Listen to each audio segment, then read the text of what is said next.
Hi everyone, Pam Gregory, astrologer. I'm going to be speaking to you today about the first half of February and the new moon that we have coming up in Aquarius on the 9th. And just before we start, really, I'd just like to say a really massive thank you. I don't think I say it often enough for all of your love, your care, um, really all of it, because there'd be no point in me doing any of this without you. So just bless you for doing that. It's deeply, deeply appreciated. So I've got a lot to say in this video. We are really moving into a very electric month in also what is a very electric year. It's very volatile. I did a whole video, as many of you know, about the unstable geomagnetics, and I'm filming this in the middle of the day, UK time, on the 23rd. And in the last day and a half, we have had 12, 12 M class flares. 12. And in contrast, if we look back to 2018, we didn't have a single M class flare the entire year. And we've had 12 in a day and a half. So that gives you some idea of how different the whole geomagnetic environment is for us right now. As you know, and I've mentioned it many times, we're going to peak solar cycle 25 a little earlier than expected in 2024. These solar cycles last for 11 years.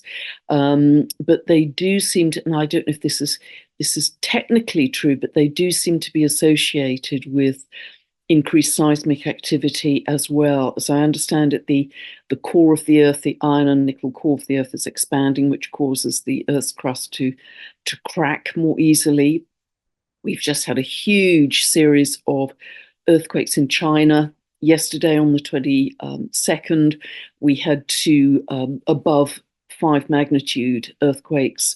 Today, we've had, again, two above 5 magnitude earthquakes and a 7 magnitude earthquake in Western China. So, sending prayers for all the people who are caught up in that. But that's a big earthquake. And I mean, they all are, actually. So we have a lot going on in this constant feedback loop of the sun's heightened activity in this particular solar cycle, and the Earth in its own, Gaia in her own upgrade. And of course, we are sandwiched in between them, and certainly feeling it. And feeling it in terms of the challenges to sleep. I can testify to that. Challenges to sleep, and often aches and pains and odd symptoms, because we are having to assimilate this energy, this brand new energy for which there's no rehearsal so quickly. But try, and at 2 o'clock in the morning, I try and do this myself, try and welcome in these new ingredients for our evolution. They are part of where we are meant to be going, because this information is coming from the far galaxy into every cell in our body. And it's remarkable to think of that, but increasingly that's going to be our perspective as we realize we are just flowing with energy, frequency, plasma in this vast universe of which we are a fractal. So certainly it is going to be a year of revolution. I've spoken about that in the themes for 2024. You can see that very clearly at the moment. Recently, there were a lot of protests by the Dutch farmers against the government policies there. Now it's shifted to Germany. They have got some huge demonstrations by the German farmers. You can easily find those online, not on mainstream media, but online. And also the farmers have been joined by the truckers and the train drivers to protest against various aspects of government policy that is going to really take a lot of people out of the farming business. And of course, that's our source of food, or certainly for Germany, it's the source of food. So this kind of rebellion, revolution is going to keep running. It's very high, it's very feisty, it's very volatile. So, as I've mentioned, this is going to be a fast-moving year. I can barely believe that we're already on 23rd of January. It's just gone so fast, and it will continue to do so. And partly this is because now all planets are moving direct, and that will continue until June, when Mercury starts to move retrograde. So it's a time of momentum, but also even beginning February, we're very much under the influence still of Uranus moving stationary direct on the 27th of January. It's the last planet to do that, to move direct. And Uranus, of course, is the planet of earthquakes and volcanoes and seismic activity in general. And so Uranus, Uranian activity is very highlighted. This new moon is going to be in Aquarius, ruled by Uranus. So all of that paints a very clear picture. And even the detail as we get into the beginning of February, you'll see in a moment, it reinforces those themes. Now, as you know, because astrologers are going to be talking about it for the next 20 years, Pluto has now moved into Aquarius, only moves back to the last couple of degrees of Capricorn from 2nd of September till 19th of November. But then for the next 20 years, for many of us, the rest of our lives, it's going to be in Aquarius. And this is the sign linked to the future, linked to the truth, shock, surprises, revolution, rebellion. And it's also linked to decentralization as well. And this is something I've also referred to, with the socio-political and economic structure becoming much less centralized, despite whatever efforts you see in play at the moment, and becoming much more decentralized. That is the direction of travel. So communities, collaborations, even things that are part of big institutions like education and corporations will become decentralized. More and more people, for instance, are homeschooling their children rather than sending them to state schools. And that's happening, I think, in many parts, certainly of the Western world. The financial structure will gradually become more decentralized. We are going to have microcurrencies. We're going to have our own private wallets to run our own finance. And this isn't going to happen in February. I mean, this is going to take months and years to unfold, but that is the direction of travel. Even journalism, actually, I think, will become much more independent as well. I do believe, as well as more alternative channels, I do believe we'll actually have different internets, which are much more censorship free moving forwards as well. So it's going to be much more like mycelium, like tree roots, with lots of networks of information, which are very strong already, actually, between many of these communities and groups which are already being set up. The information network is one of the most wonderful benefits to them, because people are just sharing information all the time rather than each group having to reinvent the wheel. So that's where we're headed. That isn't just for February, as I say, that's the longer term view. But getting back to the detail of February, on the 1st of the month, we have the moon square to Pluto. The moon is in Scorpio then, ruled by Pluto. So this is very much about people, the moon, the population feeling intense about something, feeling extreme and intense. So again, Pluto could be to do with issues of power, issues of control. Aquarius, issues to do with freedom and human rights. Those are going to be super big themes, as I've mentioned several times already, for 2024. The same day, we also have Mars semi-square to Saturn. Now, Mars is go, go, go, pressing on the accelerator, whereas Saturn is not so quick, foot on the brake, be cautious, don't be in such a hurry. So it's kind of go, stop. Now, this can be that, again, as individuals, Mars, we want to assert ourselves and assert our sovereignty and our freedom, but there's some kind of rule, regulation, authority saying, not so fast. There are rules about this. So there can be a sense of personal frustration coming up. And I think that isn't just for the 1st of February. I think that's, again, reinforcing all the much bigger aspects this year. On the 4th of the month, we have Mercury coming to conjunct Pluto at 0 of Aquarius. Now, whenever you have aspects between Mercury and Pluto, there's a digging deep. There's a going deep to find, to dig out secrets, Pluto, and to find the truth, Aquarius. So I think, again, we are going to be seeing a truth coming to light, the purpose of Pluto moving through the last few degrees of Capricorn was to expose any corruption around top-down structures, and it will continue to do that all of this year and next, I believe. But also, as it moves into Aquarius, it's going to start to uncover corruption in science and technology. Those are two of the big areas that, if it discovers there's any corruption in those areas, those are going to start to come to light too, for the greater good of humanity. That same day, so this is again quite an intense day, we have Mars square to its warrior sister, Eris in Aries. And this is really encouraging us to step into our sovereignty and think of ourselves as warriors of love. And I know some people don't like that term of warriors, and I kind of understand that, in that, is it encouraging war or encouraging polarity? And that's a theme I'm going to come back to a bit later. But this is, think of it with all the Aquarian energy we have as a backdrop now. Think of it as sovereignty for humanity. Everything for humanity, not just for us as single individuals.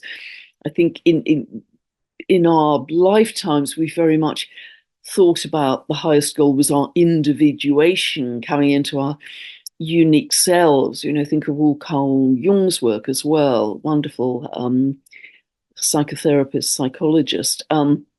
But it's now much more connected to, yes, we are going to become clearer on our unique essence and purpose in this world, but also we are constantly feeding it back to the whole, to the community, for humanity, for the greater good of humanity. Before I start any video or any important conversation, I will always set a clear intention that let this be for my highest good, but for the highest good of all, the highest benefit of all. I do that every time, because we are going to be thinking much more that way from this point on for at least the next 20 years, but I think ongoing. On the 7th of the month, we have the moon conjunct Mars. So again, we've got uppity, very uppity energy here, you know, angry energy. And we also have the sun square to Uranus. And that's happening 19 of Aquarius Taurus. So again, you know, Uranus and Aquarius, the sign it rules, are going to coming up again and again and again in prominence this year. And, you know, I've spoken many times about Pluto moving into Aquarius. One of the key examples of last time it did that was the French Revolution, but also, of course, and I mentioned this in Pluto of Aquarius video, it was also the American Revolution over exactly that period of time. From Pluto was last in Aquarius from 1777 to 1798. And this was the time that 13 British colonies in North America were trying to shake off British rule, British control, onerous British taxes, Pluto's linked to taxes, debt, default, deficit. And they were the beginning in forming their independence via the Declaration of Independence of 1776.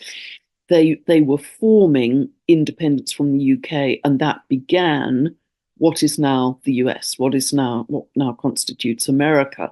And that's the chart that I work with, and is certainly very popular amongst most astrologers, I believe. The chart for 4th of July, 1776, 10 past 5 in the afternoon, Philadelphia.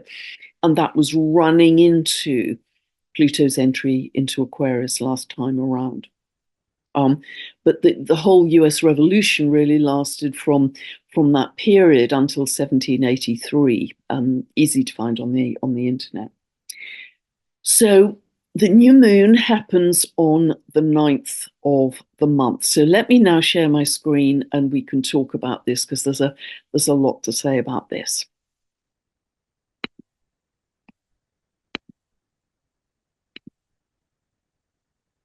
Okay, so hopefully you can see this. As always, I set this for England. This is where I live, so please ignore the clock face, ignore the houses. We're just going to focus on the positions of the planets in the signs and their aspects to each other. And they are relevant to wherever you live. So this is a new moon in Aquarius. It's happening at 2:58 a.m. Pacific time, and it's happening at 10:58 p.m. UK time. So the sun and moon are always together at a new moon at 20 degrees 40 of Aquarius. So see where 20 degrees 40 of Aquarius falls in your chart. Don't forget to set a new intention for what you want to manifest in your life, conditioned by the house area where it falls. If it's falling in your career area, do you actually want to shift the focus of your career? If it's falling in your health area, is there something you want to work on and manifest with your health?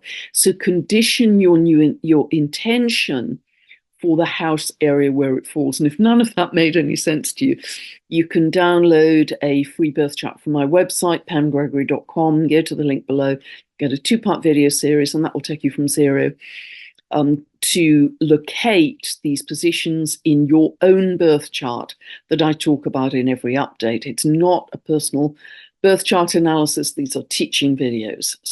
And that will take you from zero to begin your astrological journey. So let us talk about this new moon. Well, firstly, we have not including Chariklo there, which is an asteroid. We have 4 planets: Sun, Moon, Mercury, Pluto in Aquarius. Very strong Aquarius energy, even more so because of an aspect I'm going to talk about in a moment. This is a fixed sign. We also have Jupiter, Uranus in Taurus, fixed signs.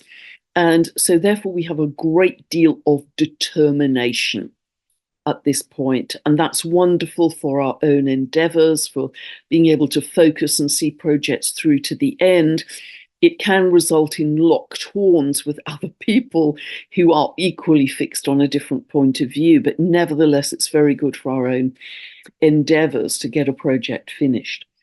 Now, what reinforces this Aquarius energy even further is that Uranus, which I've just been talking about, which is the ruler of Aquarius, is also tightly square. It's 19 of Taurus, tightly square, Sun, Moon at 20 of Aquarius. So this raises issues around truth, coming to light, shocks, surprises, revolution, rebellion,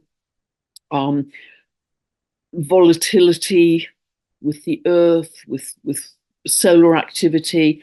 It can also always, with Aquarius, it can link to aviation in some kind. There's some issues around or disruptions with aviation. It can be power outages because Uranus rules electricity, power outages. It can be cyber attacks because Uranus also rules the internet. So any of all of those could occur round about this time of the new moon.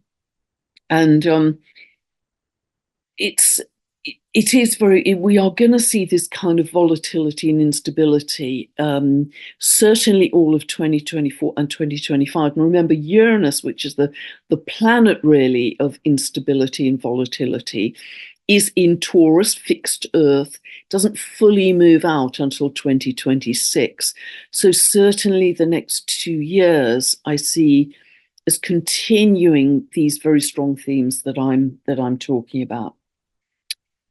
What is exciting, and I'm really very much looking forward to my conversation later in February with brilliant cosmologist Dr. Jude Currivan, who's written some just award-winning, wonderful books. I'm so excited about this conversation because she's one of my heroes and I've read her books. But I was listening to her just yesterday, and I've mentioned this before, referred to it before, but she kind of expanded on it because she was talking about really chaos theory and what she called systems theory.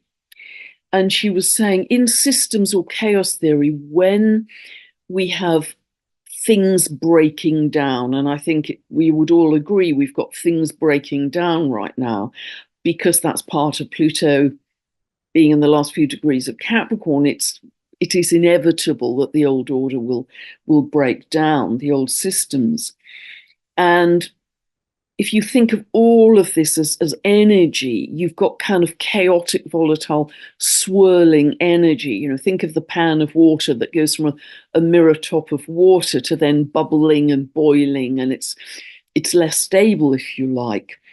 And Dr. Jude Currivan was saying, and I'm going to clarify it with her further, but she was saying really that gives us an even greater opportunity to create something different. And I've talked about this in terms of our reality being even more malleable, the modeling clay being even more malleable. And she said, in that volatile, chaotic situation, the edge of systems theory, as one old system is breaking down, it creates this flickering light, she called it, and this new potential geometry for manifestation.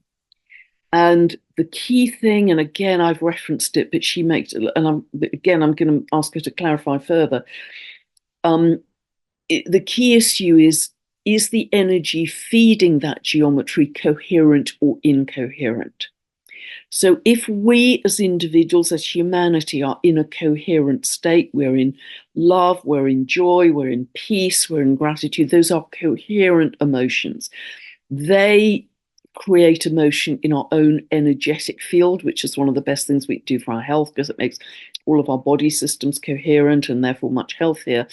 But we also broadcast that to the collective field, and that's what we are broadcasting to the plasma, the collective field, in terms of what are we energizing for future manifestation. I hope I'm making sense here.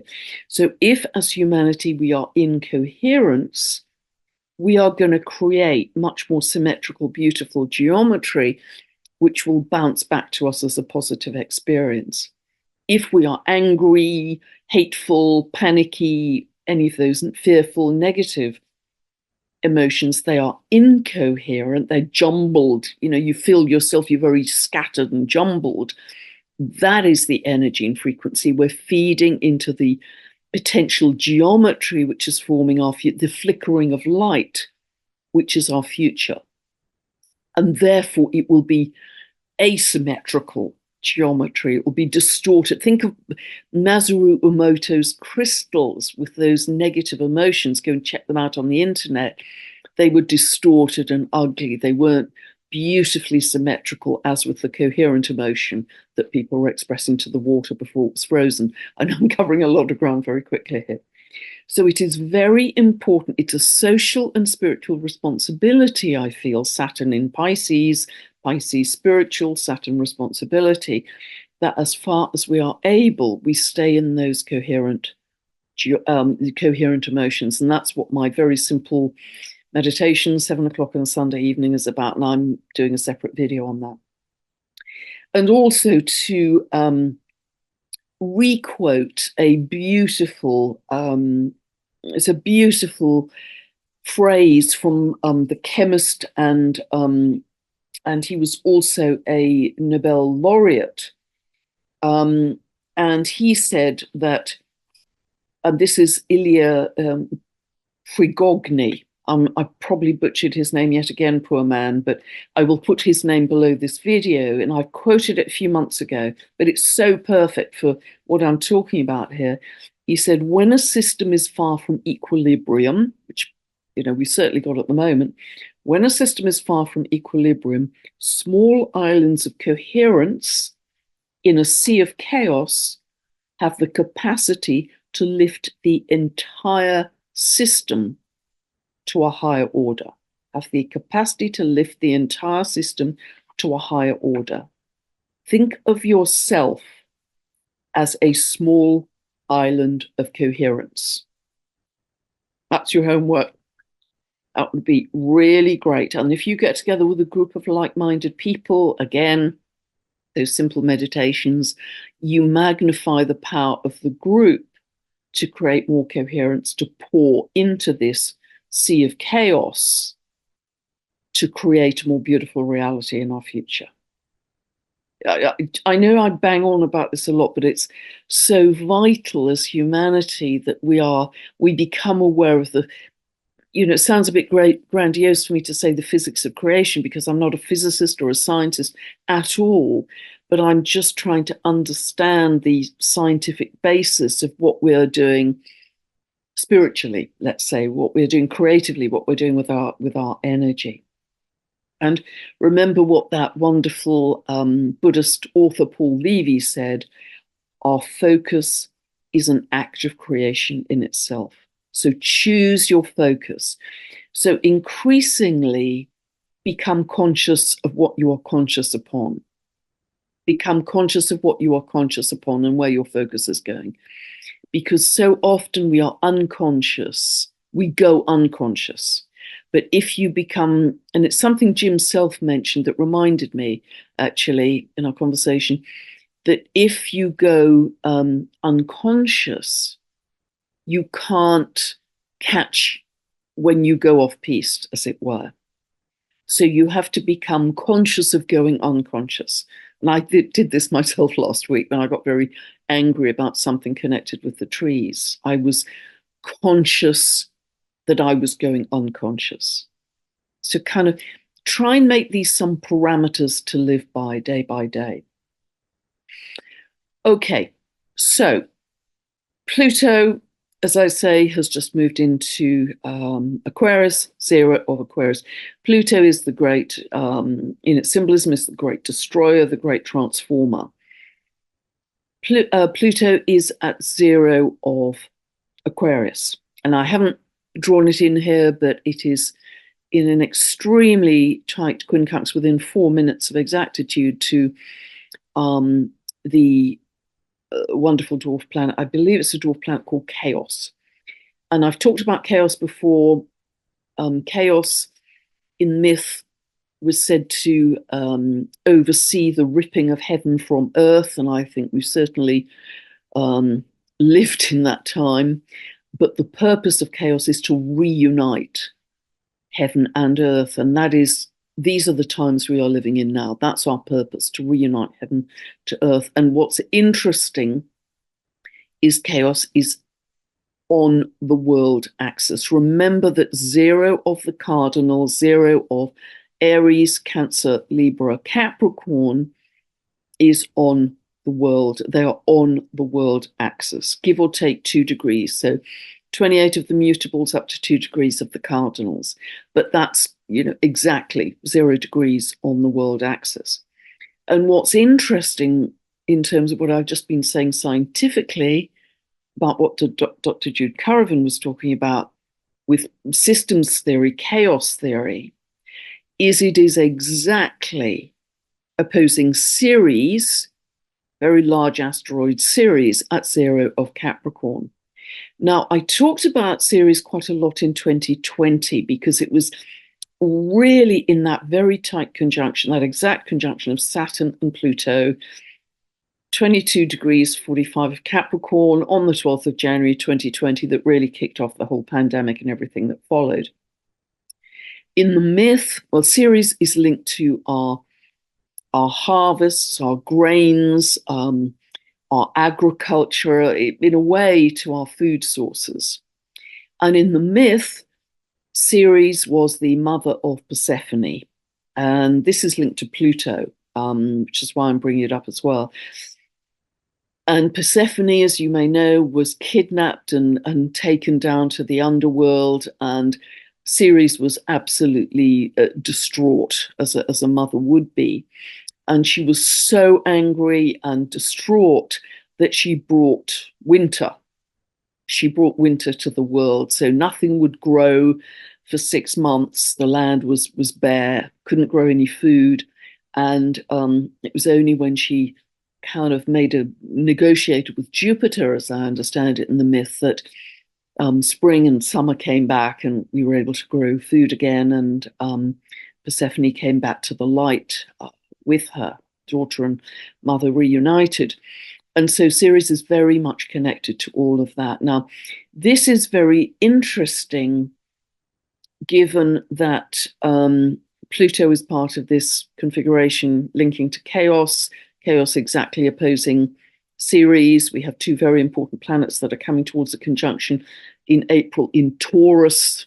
Taurus, earth, agriculture, food supplies, natural resources, in terms of, I think, and planets on the world axis come onto the public stage in some way. Their symbolism comes onto the public stage. I hope I'm making sense here, but just observe, are there any changes in our agriculture? These can be very positive changes, actually, with Jupiter and Uranus, but are there any other changes that are coming onto the public stage that are plans for agriculture which may change it? I hope I'm being clear and making sense here. Okay, now the other big aspect I want to point out, and it kind of feeds into the unstable geomagnetics I've been talking about, is that Neptune, I haven't drawn it in here, but Neptune at 26 of Pisces is square to the galactic center. Galactic center is at 2627 of Sagittarius. Now, Neptune has 165 to 168 year orbit. It was at this point square to the galactic center, and again, I've mentioned this in previous videos, square to the galactic center, where it will stay all through 2024 and through 2025, when we had something called the Carrington event.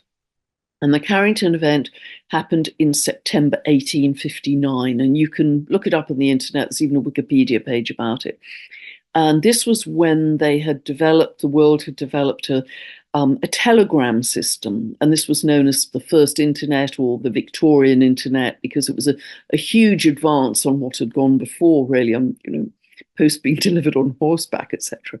So we had a basic telegram system, but I think it was the 1st of September 1859, when Neptune was square to the galactic center, and it stays in that aspect, remember, for a couple of years, that there was a huge solar flare which took out the telegram system, the telegraph system. And it took them, I think, a little while to get it back on track. So, this is another aspect of the unstable geomagnetics that is feeding into that picture.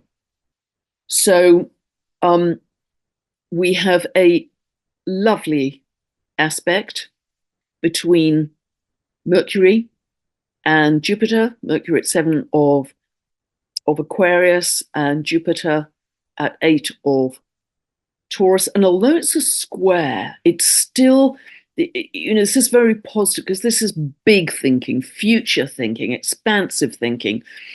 What are we creating in very good, positive ways around new ideas around agriculture, around the way our financial system, our money operates as well. Also, Jupiter, again, because Jupiter is actually just about in this wide square also to Pluto.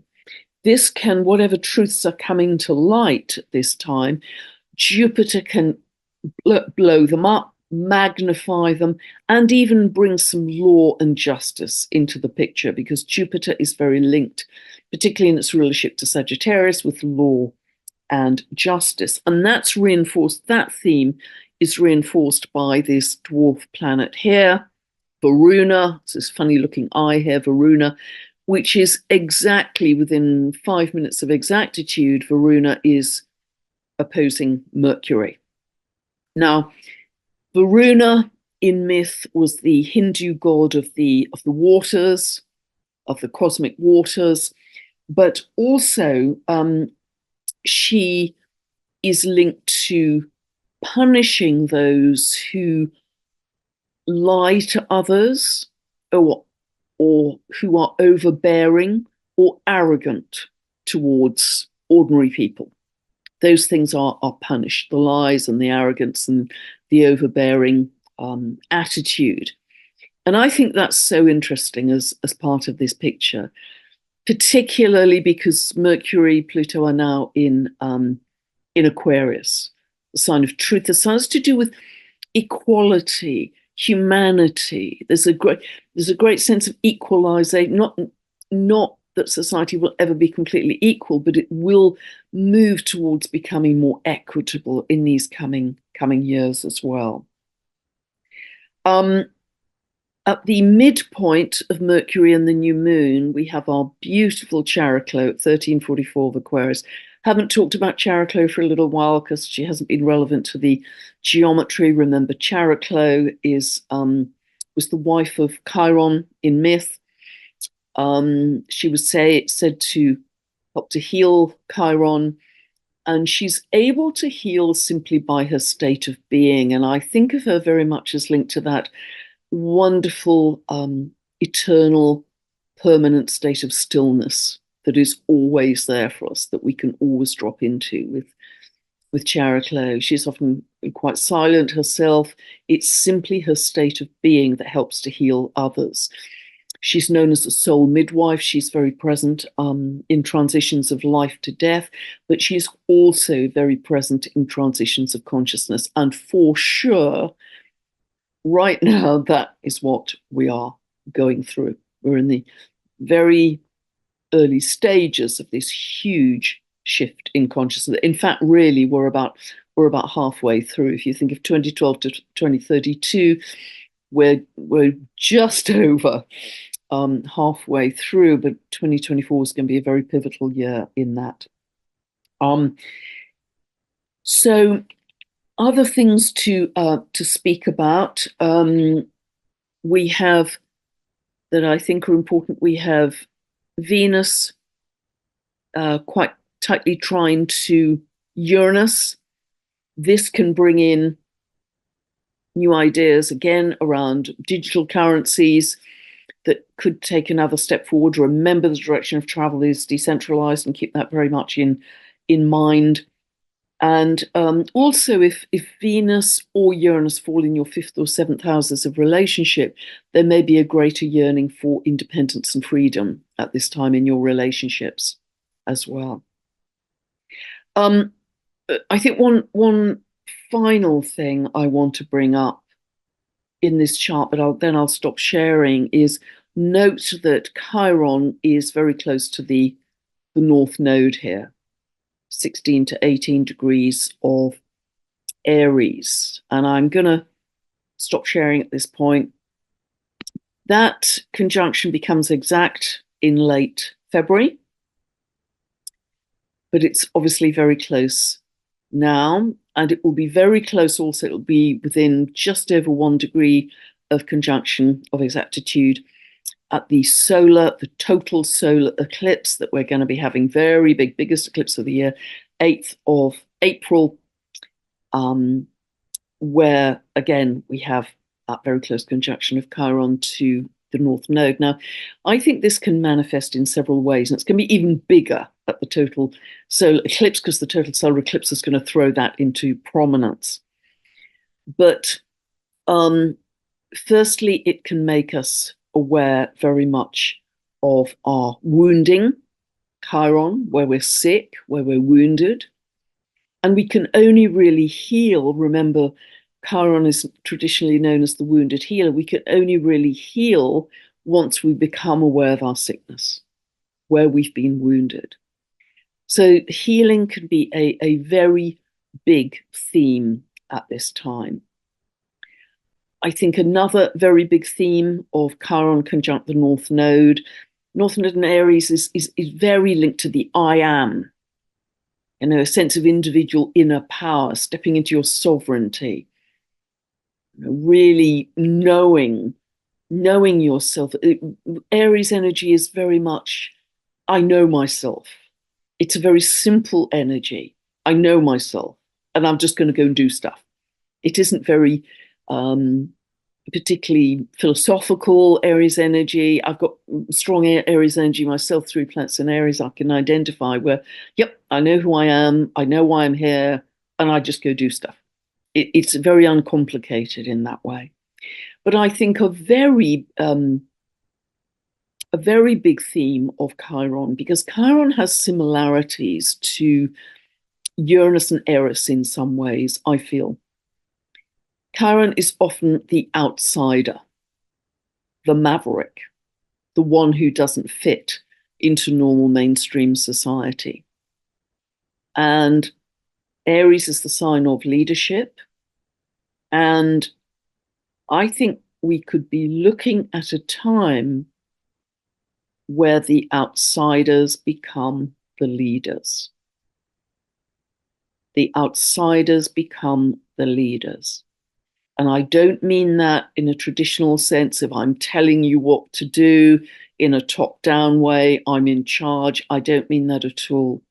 I mean people who are innovators, again, Aquarius energy, innovators, visionaries, progressives, and people want to group around them, gather around them, say, yeah, I love what that person is doing, and I want to be part of that. I want to be on his, her team. So this is a time, I think, where the outsiders can start to step up, become more visible in society. They were previously ridiculed or shunned or shoved to the periphery of society, and they start to step into leadership. I really feel that in my bones, actually. So watch for that. And also Aquarius is linked to youth. It's not linked to old age, because Capricorn is ruled by Saturn. Saturn in myth is Kronos, lord of time, from which the word chronology comes. It's linked very much to old age. People have strong Capricorn in their charts. I've got a very dear friend who's got the moon in Capricorn. He just spends so much time with old people. It's just beautiful to see, actually, to have that patience. Anyway, so but Aquarius is much more linked to youth. So I think that's going to be, again, very interesting in the way society forms going forwards. Just to say also, within a day of that new moon, so by the 10th, Mars comes to enter Aquarius and conjunct Pluto. So Mars really energizes all that Pluto stands for in Aquarius. And although Mars Pluto aspects can be kind of might makes right, it energizes this thrust of power. I think it's also equally going to energize the freedom movement, because that's Aquarius too. So it's going to energize the freedom movement. I think we can again see that out in the world in quite a big way. And just the day after that, the moon is conjunct Uranus to further that sense of freedom and rebellion. And something I've talked about quite a bit in the past, and I know this is not a popular view and people may not like me for this and may not want to hear it, so please, if it doesn't resonate, just set it to one side. But it was reinforced this afternoon, literally just before I hopped on to film, by a very gifted seer by the name of Amanda Lawrence. Lawrence spelt L-O-R, Lawrence. She's active on Facebook. I don't know of any other. She may be on Instagram. I don't know. I'm only currently active on Facebook. I will become active on Orion Messenger once Robert Edward Grant gets that to be fully operational. I think that will be a very good place to be. But at the moment, for various reasons, I'm only operational on Facebook. So is Amanda Lawrence. She's someone who doesn't like to be in the limelight. She likes to stay very quiet, and she is a very unique and gifted being, as I say. And she sent me a message which really reinforced some things I've said in the past and gave me even greater clarity on it. And essentially, what I've been saying, so thank you, Amanda. And she gave me permission to credit her as well. I checked with her. I have permission to credit her. But if it is true to say, and I absolutely know that this is the case because there's just 10 tons of evidence about it, that we create our reality by the signal, the frequency, the energy that we broadcast. And yes, it's conditioned by past lives and karma, and to some extent modified by the collective, of course, and helped by the benevolent galactics. You know, they're modifying influence, but I think we have a lot of say, a lot of definition into how our reality unfolds. And if that is the case, then it must be by logic that we collectively create our collective reality. all that is unfolding in the world. And we're seeing some pretty terrible things unfolding in the world right now. I mean, some absolutely unthinkable horrors. And I can barely believe in the 21st century this is still going on. That innocent people and children and animals, it's just, for many of us, I know it's incredibly upsetting that this is still occurring. But to me, that must be coming from our collective energy. And it's coming from polarity, it's coming from division, it's coming from judgment, it's coming from I'm right, you're wrong, it's coming from tit for tat, blue red, Democrat Republican, all those little fisticuffs arguments and different points of view you have with people during the day. It's actually all feeding into what ultimately becomes war energy in a much bigger way. It feeds into a much bigger energy of war. Because if we always feel we're in the right, and it's ego that drives us to feel we're always in the right, and it's not me that's doing anything awful in the world, I'm a pure white angel, and it's all those other people, I think is very often, it's very human, isn't it, to think that way. But even I went off piste last week. I'm far from perfect with this. I got very angry about a local issue with the trees because I care a lot about the trees.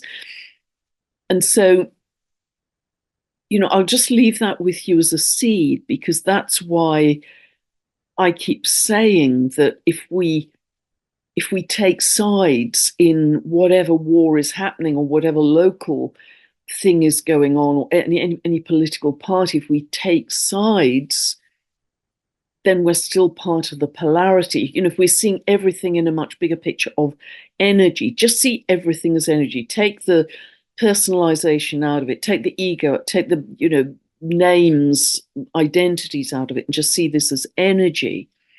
If we have polarized energy, that has to manifest in the world.